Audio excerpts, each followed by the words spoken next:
So, hindi mo paghuyupon.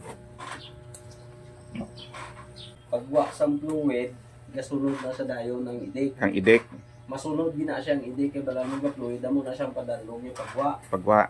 Mapuswa ko nga sa pagwa. Mm. So, pero ang pinakamaayo gid, kung ara ka man lang, pagwa ka ulo na butungon mo. Ang pagbutong mo sa ulo niya, hindi amo na, hindi amo na o. Parang nami, hindi na mamirsa ang nayon mo, hindi sa ma-stress.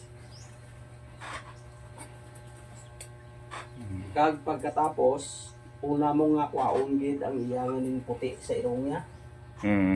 Yung puti sa ilong niya, kwaon mo ginadayon para nga ang air o ang hangin mo ginawa niya. Kag ang sunod mo ang sa baba. Kuton mo siya libyuhan para nga wala sa may magbara sa iya nga puwak. So, amo na siya isa.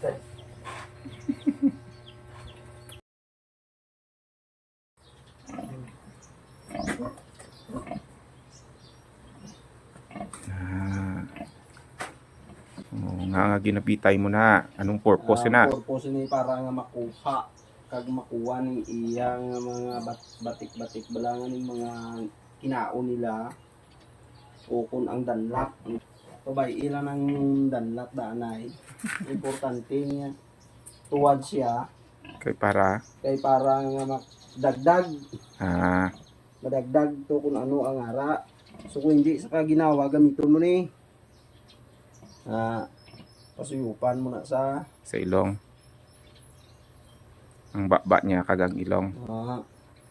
kung wala sang ara, wala sa sulod. Wala sa dinaot. Wala sang dinaot o kuanti. Limpyuhan amo ni pagkaputa. Kasi kung magkapot ka mo nga alang-alang, na mabali, pero ka baboy mo. Muna sa akong okay na, plaster mo siya. Okay, ganyan nga sa.